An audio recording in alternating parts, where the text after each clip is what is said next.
اللہ کے نبی صلی اللہ علیہ وسلم فرماتے ہیں انما الاعمال بالنیات وانما لکل امرئ ما نوى. انما الاعمال بالنیات، اعمال کا دار و مدار نیتوں پر ہے.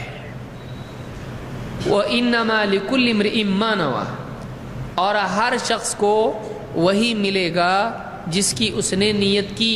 نوا یہ فعل ہے، نوا ینوی، ینوی اس کا مضارع ہے. نوا کے معنی ہوتے ہیں نیت کرنا. وَلِكُلِّ امْرِئٍ، لِكُلِّ ہر ایک کے لیے، امْرِئٍ شخص، ہر شخص کے لیے وہی ہے. ہر شخص وہی پائے گا، ہر شخص اتنے ہی کا حقدار ہے. ہر شخص کے اعمال نامے میں ثواب کے اعتبار سے وہی آئے گا. ہر ایک کے لیے اباحت کے اعتبار سے، گنجائش کے اعتبار سے وہی ملے گا جس کی ما نوا، جس کی اس نے کیا کی ہے؟ نیت کی ہے. یہ ایک تہائی دین کے مسائل پورے اس میں ہیں، اس حدیث میں. اسی لیے علماء نے، بعض علماء نے کہا اس میں ایک تہائی علم ہے، بعض نے کہا کہ ایک چوتھائی علم ہے، بعض نے اس سے زیادہ بھی کہا ہے، آدھا علم ہے. اس طرح سے اب اس حدیث کی تفصیل میں جائیں گے، ہم کو 4-5 درس لگیں گے. یہ بہت بڑی حدیث ہے. مختصراً ہم اس حدیث کو دیکھتے ہیں. اس حدیث کا کبھی تفصیل ہوئی ہے؟ نہیں، ہو گئی ہے. اس کو مختصر کر لیں. انما الاعمال بالنیات، اعمال کا دار و مدار نیتوں پر ہے. اس سے یہ بات معلوم ہوتی ہے، مختصر ہی میں سمجھاتا ہوں اس کو. اس سے بات معلوم ہوتی ہے کہ اعمال کی قبولیت اور رد کا مدار نیت پر ہے. مسئلہ نمبر 1، اعمال کی قبولیت اور رد کا مدار کس پر ہے؟ نیت پر ہے. انما الاعمال بالنیات، اگر اللہ کے لیے خالصتاً عمل کیا ہے مقبول ہے، اگر ریاکاری کے طور پر عمل کیا ہے رد ہو جائے گا.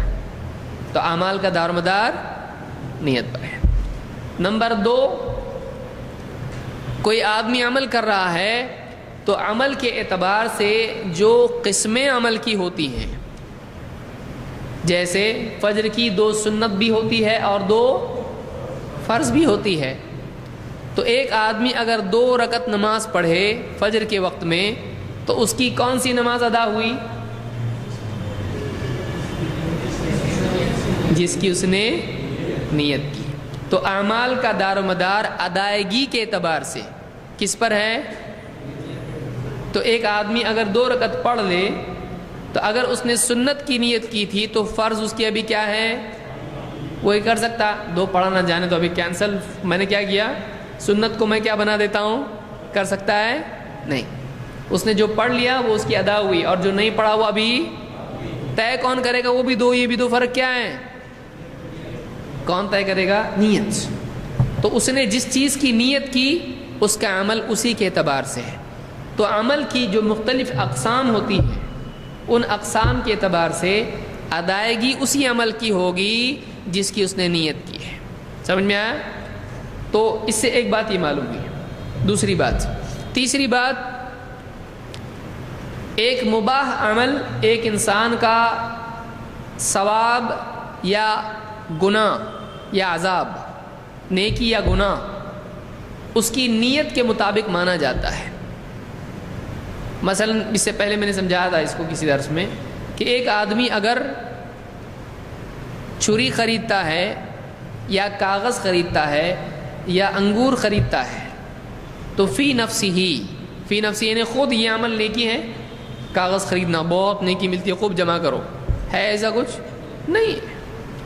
لیکن کاغذ خریدتا ہے اس لیے کہ اس پر حدیثیں لکھے تاکہ اس کے مرنے کے بعد لوگ اس علم کو سیکھیں. تو اس کاغذ خریدنے میں اس کی نیت کیا ہے؟ حدیث لکھنے کی. تو یہ دینی نیت ہے، تو کاغذ خریدنا بھی کیا ہو گیا؟ نیکی بن گیا. اگر وہ کاغذ خریدتا ہے اس لیے کہ اس پر تصویریں بنائیں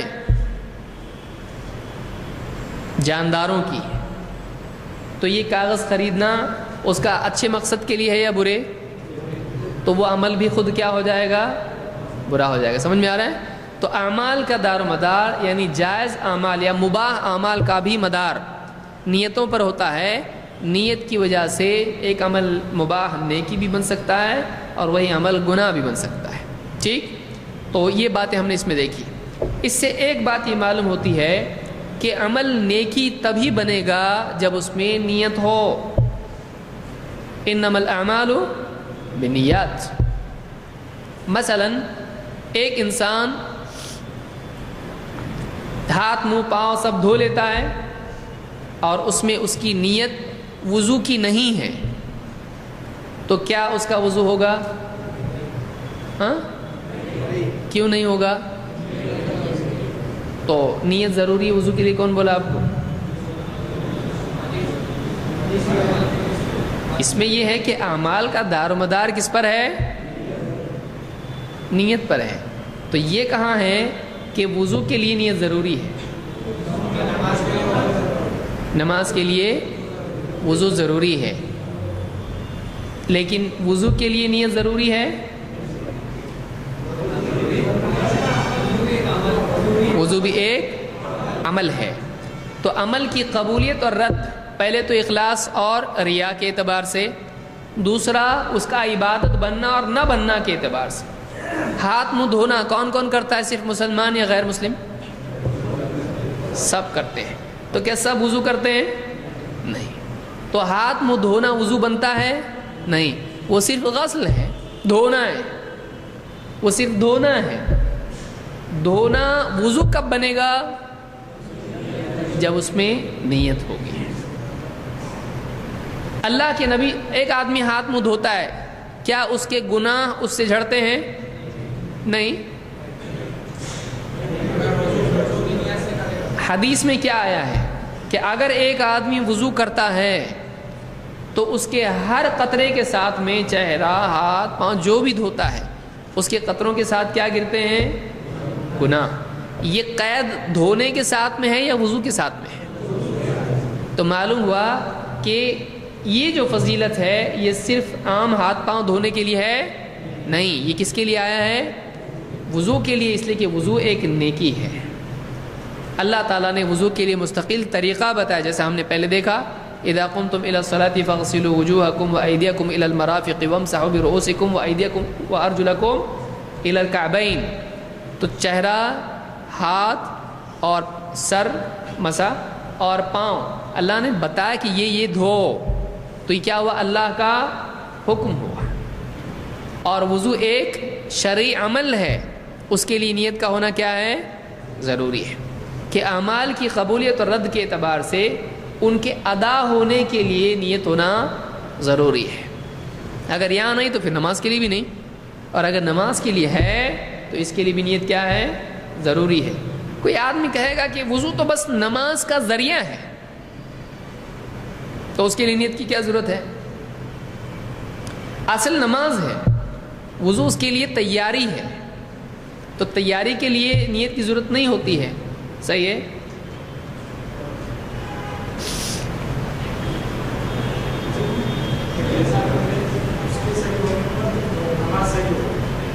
اس کے صحیح ہونے پر ہاں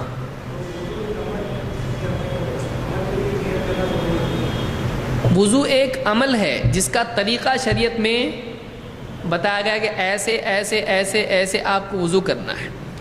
لہٰذا یہ ایک ایسا عمل ہے جس کا طریقہ بتایا گیا ہے.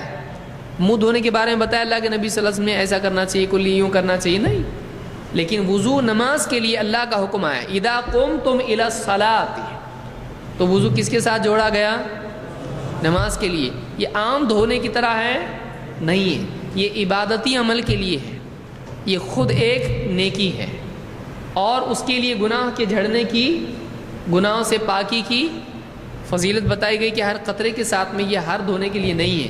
معلوم ہے کہ فی نفسی یہ کیا ہے؟ نیکیوں میں سے, شرعی احکام میں سے, یہ عام دھونے کی طرح نہیں ہے. اس کے لیے نیت کرنا ضروری, اس لیے کہ ایک آدمی وما امروا الا ليعبدوا الله مخلصین له الدین, ان کو اس بات کا حکم دیا گیا وما امروا, یہ قرآن کریم کی آیت ہے,